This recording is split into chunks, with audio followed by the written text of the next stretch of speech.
Okay, good day everyone. And now let's proceed to our next discussions in psychiatric nursing, and let's proceed to the nurse-patient relationship. The nurse-patient relationship is a fundamental aspect of healthcare that greatly influence the quality of care and the patient outcome. So this relationship is characterized by its unique dynamics, which include the establishing trust, maintaining professional boundaries, and effectively communicating. So, what is nurse-patient relationship? So, the nurse-patient relationship is a fundamental aspect of nursing practice that forms the basis for effective care. So, it involves the therapeutic connections between a nurse and a patient, characterized by trust, empathy, and clear communication. So, there are many key components that we need to know. So, for example, the key components of this nurse-patient relationship, we have the trust, respect, empathy, communications, boundaries, collaborations, and support. So, the nurse-patient relationship is a dynamic and evolves throughout the course of care. So, there is an adapting to changes in the patient's health status and their needs. Sabi nga po dito on your screen that is already a series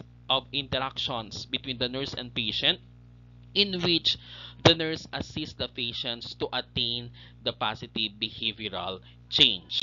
So, what are the characteristics of the nurse-patient relationship? Sabi po, it is a goal-directed, focus on the needs of the patients, plan, time-limited, and professional. So, these are some of the characteristics that we know in terms of these therapeutic communications or the nurse-patient relationship. So these characteristics work together to create a supportive and effective therapeutic communications or therapeutic relationship enhancing the patient's care. So, what are the basis elements of the therapeutic nurse-patient relationship? So, these elements are critical components of the nurse-patient relationship, each contributing to the effective and compassionate care. So, number one there is the trust. The trust is the foundation of the nurse-patient relationship built through the consistent, honest, and reliable interactions. So the importance here is allow the patient to share personal information and engage openly in their care, which is essential for the accurate assessment and effective treatment. Number two, we have the rapport. Rapport is a harmonious and understanding connections between the nurses and the patients.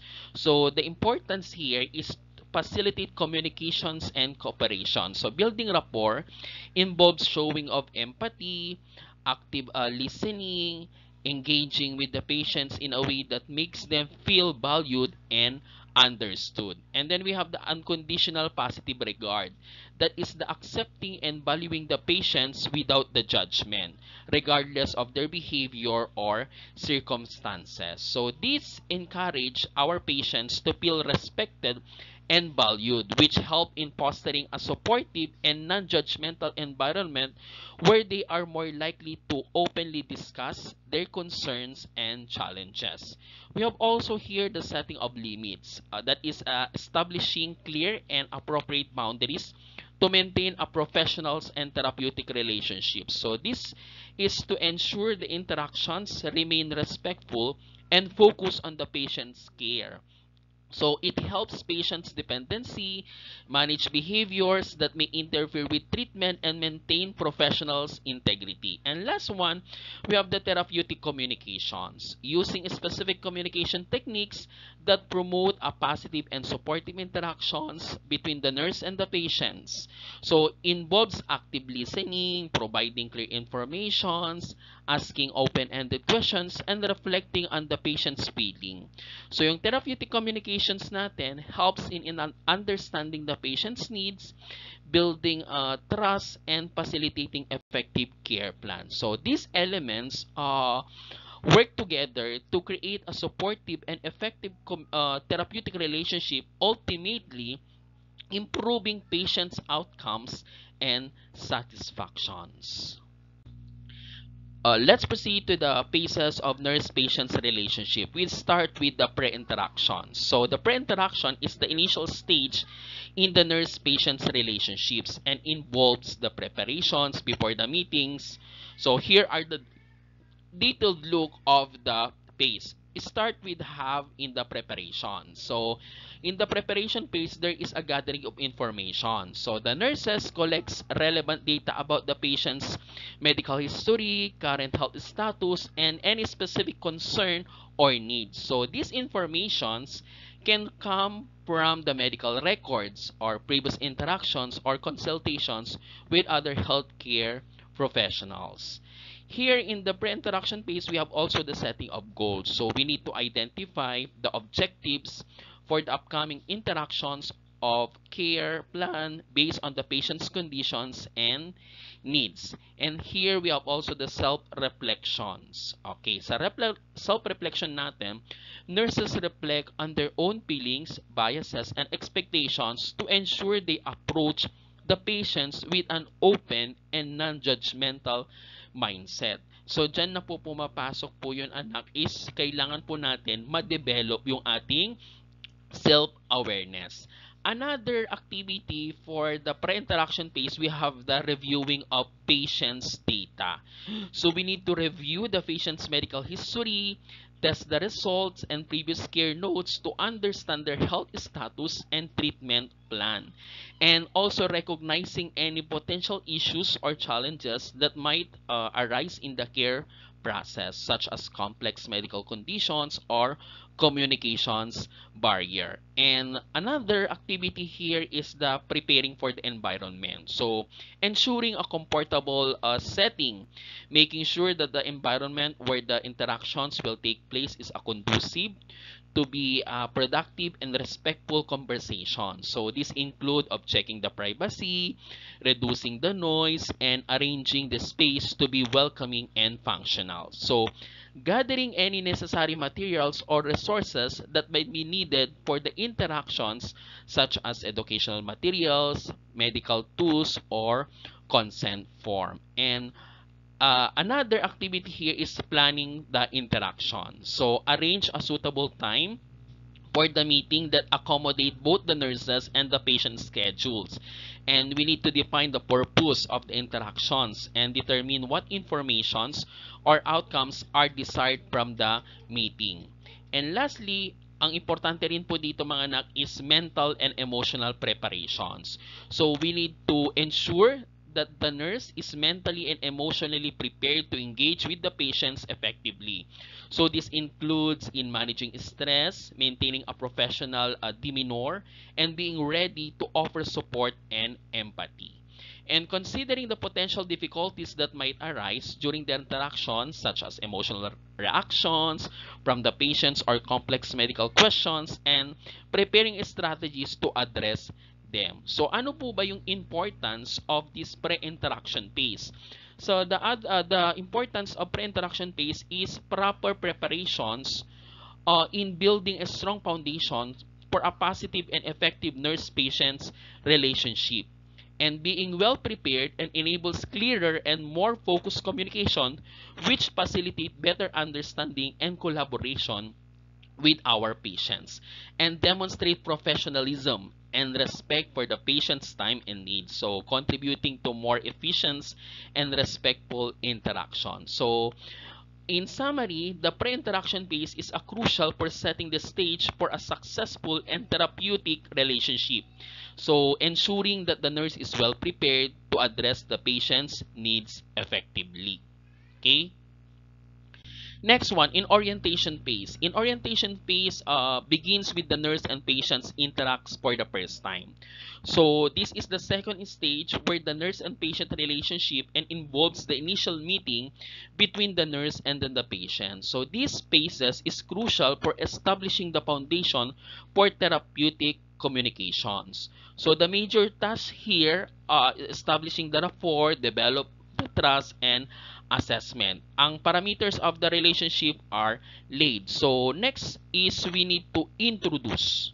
Okay, establishing the identity. So the nurse must introduce themselves and explaining their role and responsibilities. So This helps the patient understand who they will be working with and what to expect from the interactions.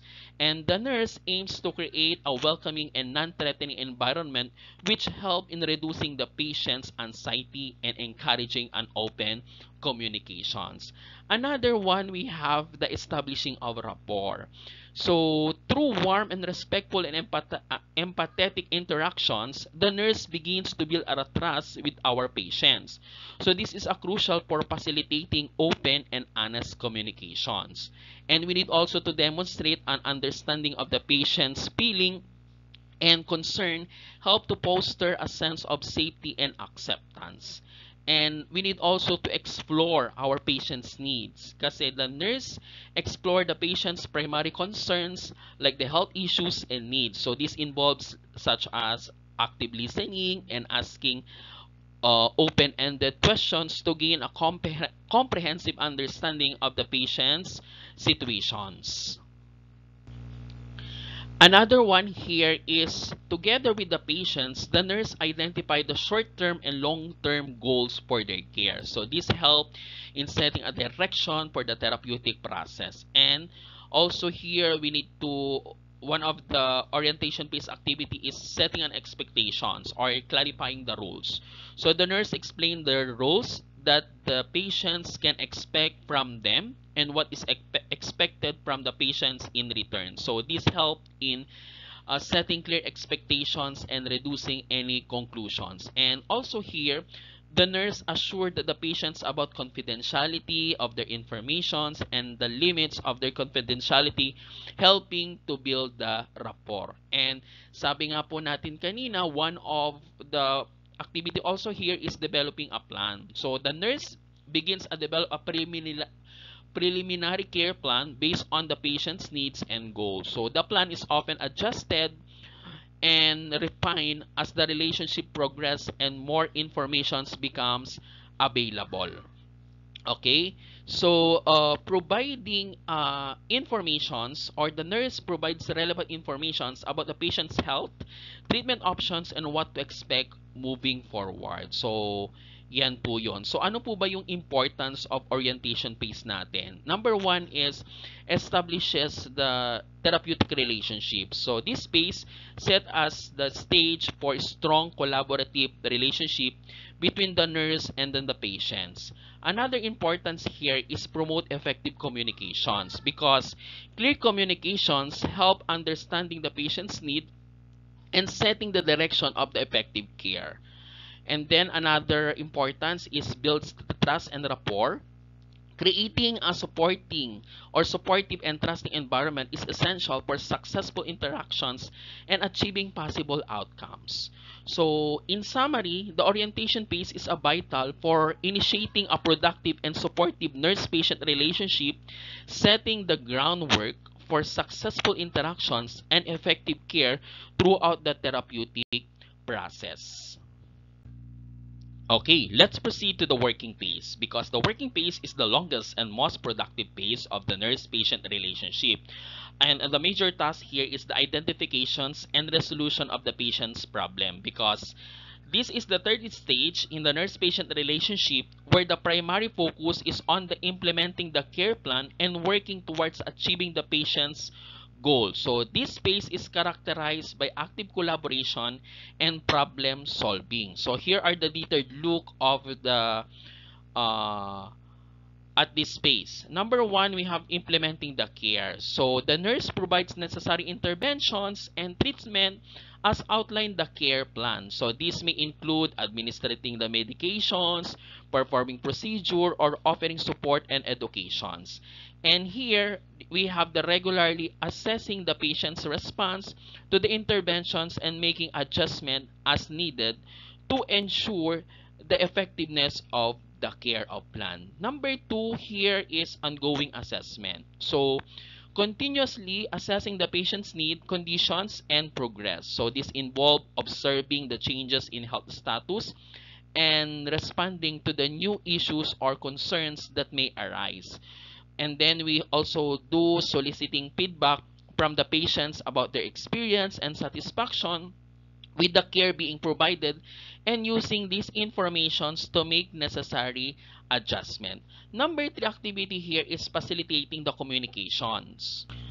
Okay, in the facilitating of communications, there is a promoting open and honest communications between the nurse and the patients. So this include addressing any questions, concern, or misunderstanding that arise, and offering emotional and psychological support to help the patients cope with their conditions and the challenges they face.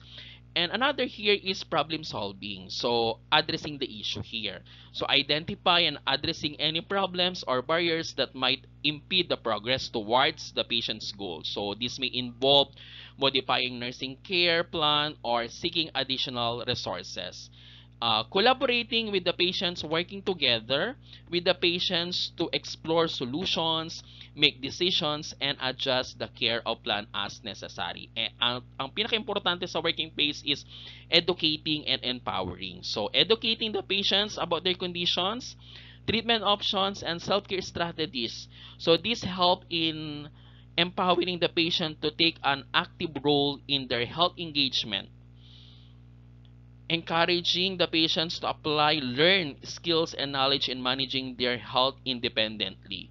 Okay? And importante rin po dito, continuously nurturing the therapeutic relationship through consistent, supportive, and empathetic interactions. Okay?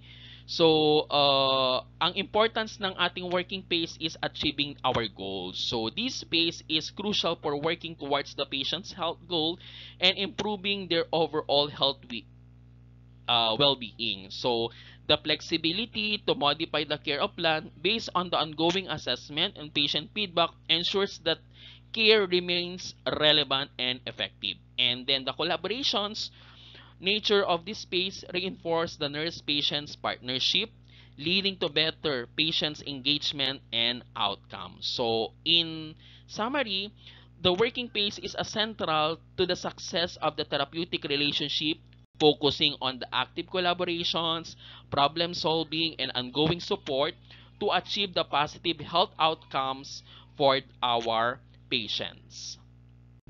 Next phase, we have the termination phase. So, ang major task natin dito is to assist the patients to review what he has learned and transfer his learning to his relationship with others and evaluation. So, termination phase is particularly in the context in nursing care or nursing patients relationships involves involves in concluding the professional relationship between the healthcare provider and our patients. So this phase is crucial for ensuring that all aspects of care are properly wrapped up and that patients transitions smoothly to the next phase of their care. Okay? So here, yung evaluation of care. So review and assess the progress made toward the goals in during our initial phase. So this includes the evaluating the effectiveness of the interventions and the overall outcome care provided. So ensure here that the patients and their family are fully informed about outgoing or ongoing care need. And also follow up the appointments and any changes in medications or treatment plans. So provide clear instructions managing their health conditions independently. And in termination phase, we need documentations. Complete all the necessary documentation including the notes on the patient's progress, final assessment, and recommendations for the future care. So these recommendations is essential for continuity of care and for any future healthcare providers who may be involved, and referral and follow-up if needed lang naman. So make referral to healthcare providers or services, schedule a follow-up appointment to monitor the patient's conditions and ensure the continuity of care. And we need also here the emotional support. So provide emotional support to our patients and their family as they transition from active care. So address any concern or any anxieties they may have about the terminations of their professional relationship. And lastly, we need to review of the goals. So reflect on the goals that were set at the beginning of the care process and discuss whether they were achieved.